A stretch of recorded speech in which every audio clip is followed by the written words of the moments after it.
right, so this is David, Solomon, Saul, Samuel, and a whole lot of people in the Prophets lecture series. And this covers 1st and 2nd Samuel and part of 1st Kings. Now, at the end of the book of Judges, we are left with a little bit of a cliffhanger. In those days, there was no king in Israel. Everyone did as he pleased. 1st and 2nd Samuel were originally one book, but because of length and probably other reasons that I don't know, they were split into two, but that was hundreds of years ago. So the authorship is sometimes credited to Samuel himself, but as with other texts of this age, it's likely that it was not written by one single person. The book opens with Samuel's birth, and a whole lot of 1 Samuel centers on his life, which is why we're starting with him, even though he's not really in the description of the course that this is supposed to be covering. So a little background on Samuel. His mother was Hannah, and she was the favorite of his father's two wives, but she was mistreated by his father Elkanah's other wife, Peninnah, because Peninnah had children and Hannah did not. And so Peninnah used every opportunity she could to taunt her and to treat her badly. So one year during their annual pilgrimage to Shiloh to make their sacrifices, Hannah prayed publicly to God for a child, which was not done. Women did not pray publicly. But she wasn't praying out loud. She was praying silently, but mouthing the words, which led to Eli, who was the priest, and he served the role of a judge also, even though he wasn't strictly one of the judges as we understood them to be in previous courses. He accused her of making a drunken spectacle and ordered her to go sober up. She explained that she had only been speaking all this time out of great anguish and distress. Eli understood and gave her his blessing, and she conceived Samuel. Now, in her prayers, Hannah had vowed that if she had a male child, she would dedicate him to God all the days of his life. And so when he was weaned, which she probably delayed a year or two, so she probably nursed him until he was 3 or 4 years old so that she could keep him for longer. She took him to Shiloh to give him to Eli, the priest, so that she could lend him to God for his service.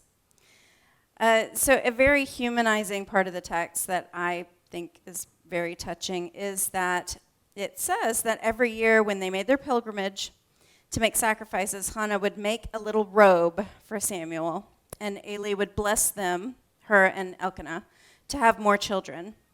So she and Elkanah went on to have 3 more sons and 2 daughters.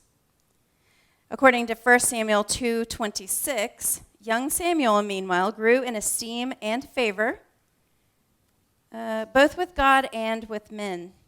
And the relationship between Samuel and Eli seems to be a good one, but Eli's sons were out of control. He didn't rein them in.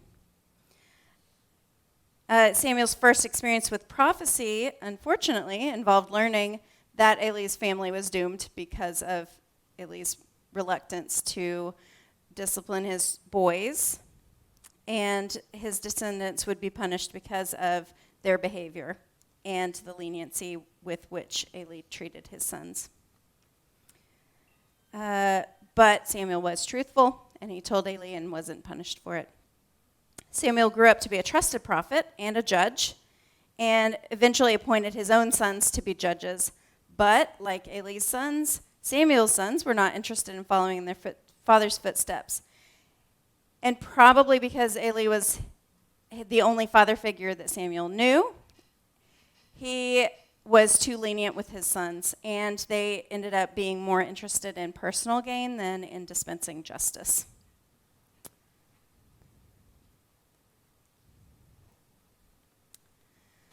All the elders of Israel assembled and came to Samuel at Ramah, and they said to him, "You have grown old, and your sons have not followed in your ways. Therefore appoint a king for us to govern us like all other nations." Samuel was displeased that they said, "Give us a king to govern us." Samuel prayed to the Lord, and the Lord replied to Samuel, Heed the demand of the people in everything they say to you, for it is not you that they have rejected. Oh, it is I they have rejected as their king. Sorry about the typo. Samuel prayed to God, and on God's advice, he gave the people stern warnings about what living under a king was going to be like, but they wouldn't be swayed. One of Samuel's objections was that the people were abandoning God and rejecting God's kingship just for the sake of being like the nations around them. God was in control of the situation, but despite that, this would become a source of grief for Samuel, and he felt like he let God down, and he carried that as a burden for the rest of his life. Samuel continued to make dire warnings even up to the day of Saul's inauguration, anointing. After reminding the Israelites that they were wicked and asked for a king, and he provided one, that he had been their leader of impeccable character since he was a young man, and that God had delivered them from their enemies when they were faithful, and delivered them into the hands of their enemies when they had forsaken the Lord, the people persisted in wanting a king. When it was clear that nothing was going to sway them, he finally prayed for thunder and lightning and rain to remind them that God was still in charge and still powerful. And when God delivered, the people had an instant change of heart, but it was too late. From 1 Samuel 12, 16 through 17. Let's see. I'm not going to read the whole thing, but he says, "As for me, far be it from me to sin against the Lord and refrain from praying for you, and I will continue to instruct you in the practice of what is good and right. Above all, you must revere the Lord and serve him faithfully with all your heart, and consider how grandly he has dealt with you. For if you persist in your wrongdoing, both you and your king shall be swept away." So enter Saul. Saul, son of Kish, was handsome and a head taller than anyone else. And he was chosen by God and anointed by Samuel, still against his will. He appeared to be kind of a reluctant king, but he got over that very quickly. Let's see, from 1 Samuel 47, after Saul had secured his kingship over Israel, he waged war on every side against all his enemies. It became clear early on that Saul was not really going to be one to simply take orders and be patient, even if it was God issuing the instructions, and he continually clashed with Samuel. Samuel's final straw came when Saul threw his troops under the bus instead of taking responsibility for them and for their actions as their leader.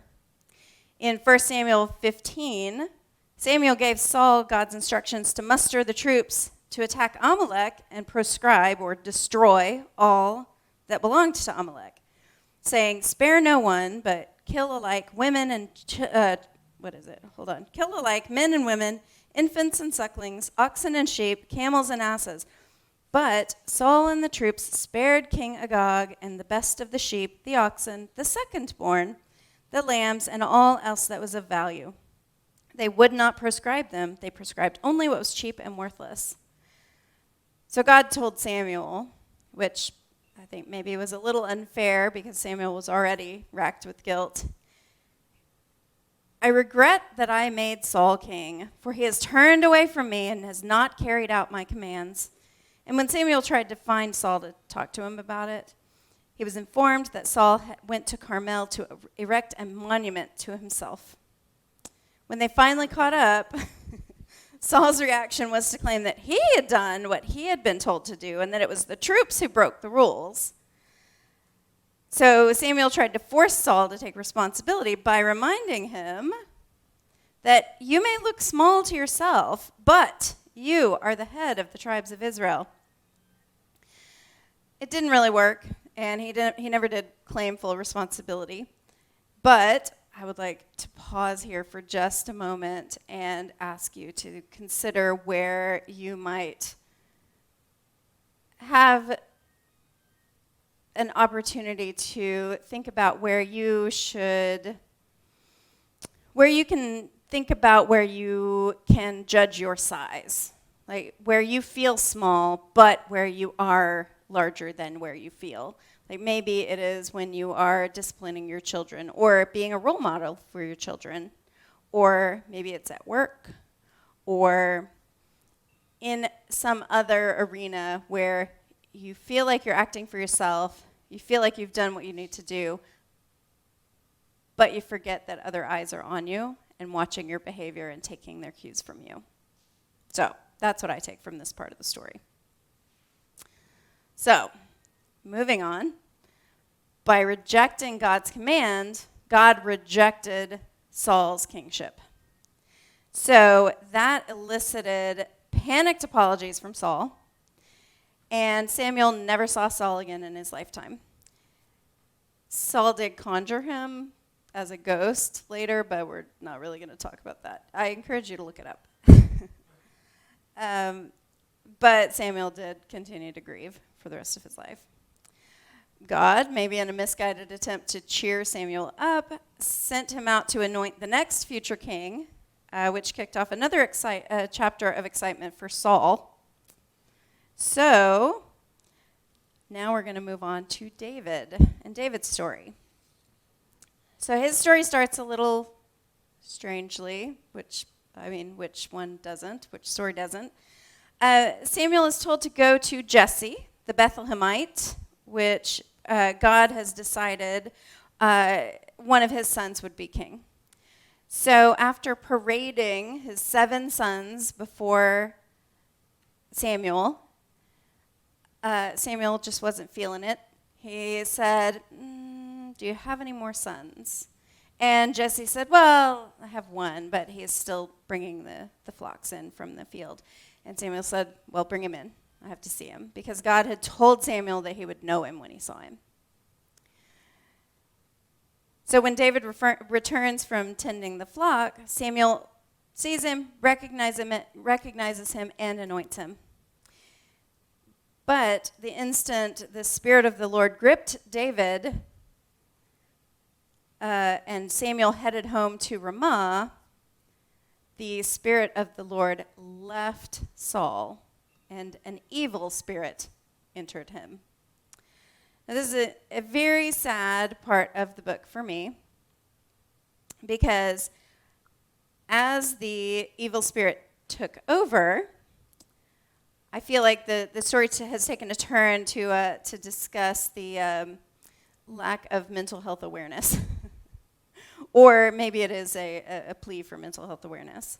But looking back at the way that historical documents were used in the past, I feel like it might have been a way of helping people navigate the difficulties of dealing with a patriarch who is having some mental health issues. Because they were living in a system where you needed a lead male in your household. You couldn't be without one, and so you had to learn how to deal with it. So,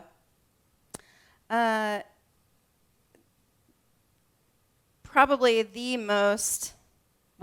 definitely the most well-known story about David is his battle with Goliath. So, while he is battling Goliath the giant, we learn that David is brave. He's a skilled shepherd, and he's even more skilled with a slingshot. He's witty. He thinks quickly so he can improvise, and he immediately becomes close with Saul's son, Jonathan.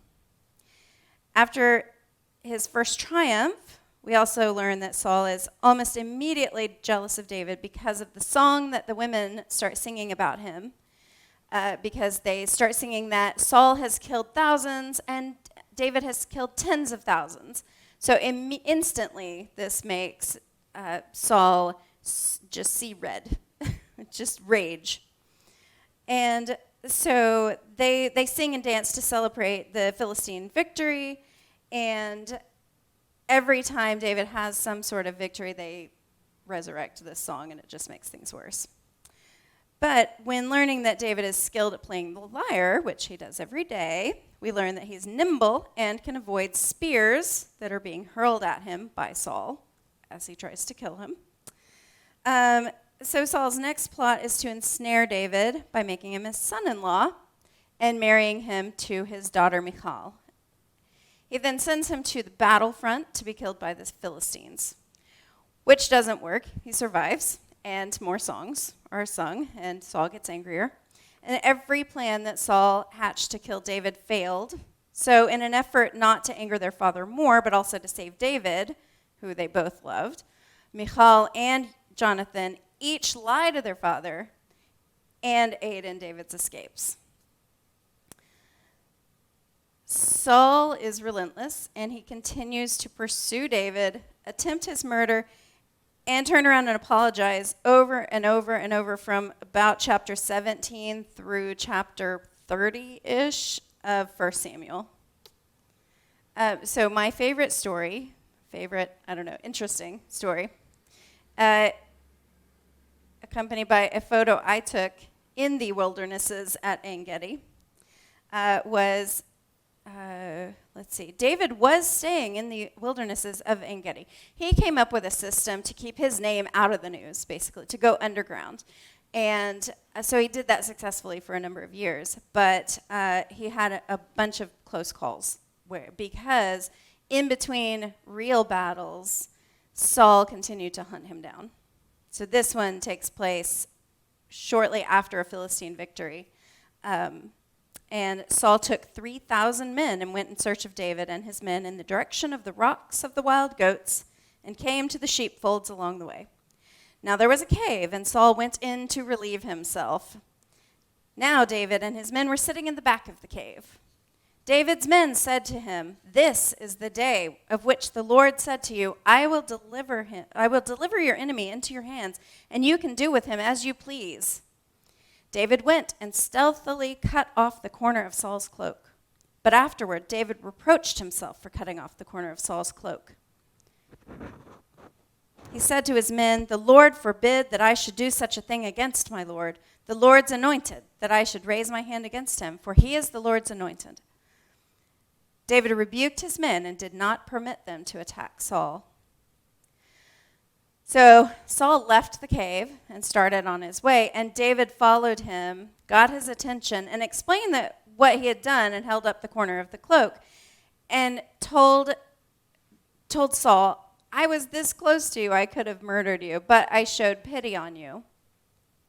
And I've never done anything evil or rebellious or wronged you, so why do you keep chasing me and trying to kill me?" And Saul says, "You're right, not I, for you have treated me generously." And then he goes on to acknowledge that David would one day be king, and he would continue to, he acknowledged that he would be king and begged him to not blot out his name and to make sure that their ancestors would remember him. And then he continued to try to murder him for 5 more chapters. So, from that point on, David continued to appear to be a pillar of faithfulness when it came to family. And commitment to his moral compass was at the top of his priorities. He was also faithful to God in pretty much everything he did until he commits adultery and murder in order to take Bathsheba as his wife, which we're not going to get into because that's a completely different class, and it's very involved, and I don't want to gloss over it, but it's also, like I said, too involved to really go into for this class. But their union does result in Solomon being born, who is their second child. The first one dies, and so Solomon is their second born. So my questions are about David. How did he meet his responsibilities to himself, his people, and God? In my opinion, he did a pretty good job of avoiding his enemy. He kept his pledge to God to honor the Lord's anointed at the forefront of his mind. He also considered that family was very important, because even though Saul continued to try to kill him, he was his wife's father, he was his best friend's father, he was his father-in-law, and he was the king. So he had all of these relationships that he was trying to maintain, while at the same time trying to preserve himself, because he knew that he was anointed as the next king. So I think that trying to keep in mind that his life was more than just his was a big part of his success. I think that probably he gave Saul a little bit more leeway than most people would. I think he had so many close interactions with him that he could have taken advantage of to get ahead. But I think that he really felt that he was following what God wanted him to do, and that probably ended up with him being successful on the path that he was following as being a godly man and a family man. So, but later I have the Musar value of responsibility. I have a chart that I will show. It's not right here, but I think that by looking at that and considering how David prioritized his responsibilities, we can probably examine our own lives and maybe make a few tweaks for ourselves. Let's see. So, now that Solomon has been born, it's not going to happen until David's very, very old, but Solomon becomes our next king. Now, Solomon was a king who prioritized his responsibilities different depending on where he was in his reign. At the beginning of his reign, he was very committed. He had his father's example to live up to. His father's reign was long, and he was very, very in it for the long haul. David had not built the temple, and there were extenuating circumstances as to why that hadn't happened, and so that was one of his priorities. So shortly after he was anointed king, he sent a message to one of his father's friends and said, I'm finally going to start building this temple. Let's work out a deal. So they worked out the labor and the materials and all this stuff. And actually a big part of 1 Kings covers the materials used in the building of the temple, and a lot of the design of the temple, but not really the amounts or the... It doesn't go into the specifications like the Ark of the Covenant portions of the Bible did, which is extremely interesting to me, anyway. But so Solomon he was well known to be wise, fair, and knowledgeable. And again, near the beginning of his reign, he pleased God when he asked for discernment to judge the people and distinguish between good and bad rather than asking for riches. So God granted what he asked for, wisdom, and for what he did not, riches and glory, as long as he observed God's laws and commandments, which is a bit of foreshadowing, especially as it turned out that this was a dream that Solomon had. But Solomon had many talents. He knew all about the plants and the animals that were all around. He wrote 3,000 proverbs and 1,500 songs. However, at some point along the way, it looks like Solomon kind of lost his focus as his major building projects came to an end. In addition to Solomon's temple, the temple, he was also building a palace, which is kind of in the center of the building of the temple descriptions. It's a kind of strange placement to me. But as those things come to an end, he's kind of left with a bunch of time on his hands. So started to lose focus, and then ended up doing exactly what God said that kings in Israel should not do in Deuteronomy. Let's see, God said in Deuteronomy 17:17, and he shall not have many wives, lest his heart go astray, nor shall he amass silver and gold to excess, which is exactly what Solomon did. He had horses, he had concubines, he had wives, he had so much money coming out his ears, he had a huge palace, he had the well-appointed temple, he had everything, and he had nothing but time on his hands. So he started building shrines to his wives' gods, who were foreign, which was also a prohibition. You weren't supposed to be marrying outside of the people of Israel.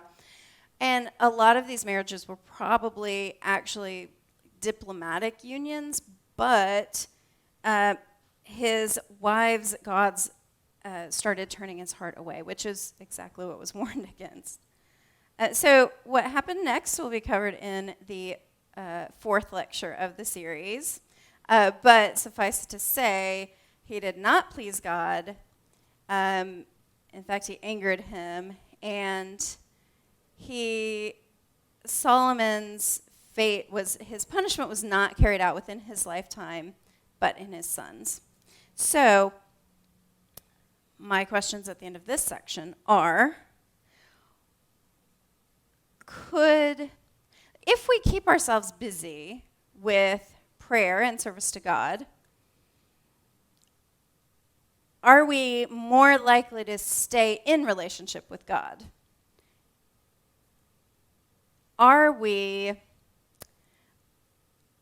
Is a lack of focus on our faith or our community going to make us more likely to stray and turn our hearts away? And is that something that we should, as a community and as individuals, be more mindful of? And is that something that we, as members of our temple or teachers of the Sunday school, is that something that we can take upon ourselves to help our friends and family members with? I don't know. In my opinion, yes, but that's ultimately something that people need to decide for themselves. Here is the chart that I was talking about.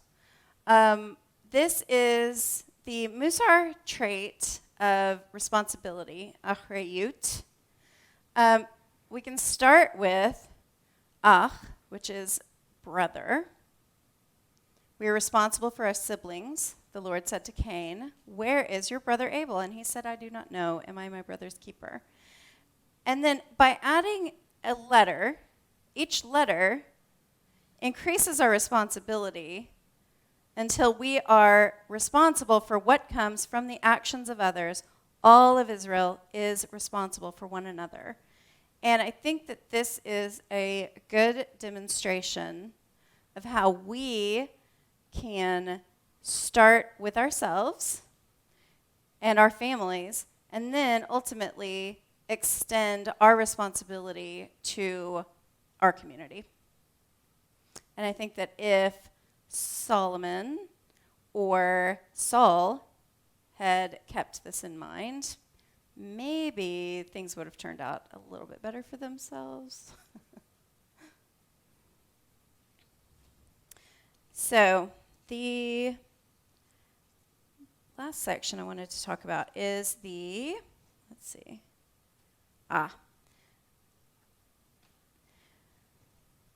avodah, prayer. Specifically, the intermediate 13 brachot of the Amidah, which is the standing prayer. So, on Shabbat, the only thing we ask from God is for peace.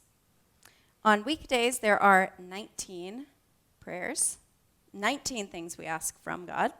And the 13 we're going to focus on are, the 13 in the middle, those are the ones we're focusing on. Those are the 13 intermediate blessings. And they are, from my Jewish learning, the first 5 are basically personal or individual requests to improve our situation, like just us. And then the next 8 are more communal, so for our community or our country, just bigger. And so the first 5 ask for, let's see, where are they? Sorry. Intelligence and understanding, the ability to repent of our transgressions, for God to be gracious and forgiving, to send a redeemer, to end our affliction, and to grant healing to those who are sick and ailing. And the ones that are more communal in nature are a request for rain or dew in the proper season, a plea to end the dispersion of the Jewish people, prayers to restore true judges and establish peace in the world, which is interesting. It's a prayer to return to judges. And particularly since we're right in the middle of Kings in this lesson. To humble the arrogant who seek to malign and injure the Jewish community, to sustain the righteous of the house of Israel, to rebuild Jerusalem, to reestablish a Davidic leadership, and a final petition to hear and answer the prayers of the Jewish people. Now, the reason I wanted to look at these, particularly in this section, is that these are not, as they would seem, to be just, give me this. You know, maybe throw in a please give me this. It's not just, I want. They are things that we can do in partnership with God. Like this down here, it's from the Mishkan Tefillah, page 81. My heart cries out to you, please draw near to me. The moment I reach out for you, I find you reaching in for me. This is a great demonstration of the relationship that we have with God, and when we are in relationship with God, then we can more easily be in relationship with other people. Because there is a give and take in our relationship with God. It's not just one-sided. Now, there are, as I said, 13 intermediate brachot, and we're not going to look at all 13, but I just wanted to show you 2, and to demonstrate what I'm talking about when I say that we're not just coming to the table empty-handed. This one over here, this one is the Bina, and this is Mishpat. So the pages from the Mishkan Tefillah are in here. The intermediate brachot run from page 84 to, I believe, page 90. So in the Bina, you grace humans with knowledge and teach mortals understanding. Graciously share with us your wisdom, insight, and knowledge. Blessed are you, Adonai, who graces us with knowledge. In my reading of this, we are asking for wisdom, insight, and knowledge. But what we're bringing to the table, there's a dog barking outside the window. I don't know if that is able to be picked up. I don't know if it's being picked up. But what we are bringing to the table here is our ability to receive that knowledge. We are also bringing our enthusiasm. We're not asking for God to shove this knowledge and wisdom and insight into our heads because that's not going to work. There's no way to force someone to understand or to learn something that they are absolutely dead set against learning or have no interest in learning. So for this to work, we have to be ready to receive the knowledge from God. So for me, that's what we're bringing to the table in this relationship. In this one, this is interesting, and when we had this class in person, I got a totally different understanding of this one than I did when I was reading it on my own. This one says, pour your spirit upon the rulers of all lands, guide them that they may govern justly. Oh, may you alone rule over us in steadfast love and compassion. Blessed are you, Adonai, who loves righteousness and justice. Now, this one, someone called attention to the fact that when this was originally prayed, it was probably during a time when leaders were appointed, not voted upon. And I think that I don't even want to think about what I was thinking about before, because that opens up an entirely new responsibility on our part, in my mind, because what we're bringing to the table is voting in the right people. We are bringing the leaders to the table in our relationship with God so that God can guide them. We are playing the part of provider, kind of, in this scenario. And so we are asking for our God, who loves righteousness and justice, to see our efforts and to bless them. So there are, like I said, multiple times, maybe 13 times, I don't know, 13 of these middle brachot. And I encourage you to go in and look at each one of these and see what is it that you can bring to the table in regard to these things we're asking for. Because they aren't as self-centered as they might seem on the surface when you really pick them apart. So I think that this allows us a really great opportunity to examine our responsibilities in our relationship with God and to look at God's responsibilities, because it is a give and take in the whole thing. And I think that most of the stories of the prophets would agree that God is upholding up one end of the bargain, and the prophets and the other characters in the books are also holding up another end of the bargain. So I don't think that it's out of line to assume that we can also expect that kind of relationship with God. So beyond what is written in our prayer books, are there other ways that we can discern what we can or should ask from God? Or ask from God about the things that we are doing. Like, what can we ask God to do, and what can we just take on for ourselves beyond these things? I think that looking at those things in the rest of our lives is important also. I think that that's the thought that I would like to leave it on, is examine your relationship with God and make sure that it's an equitable give and take.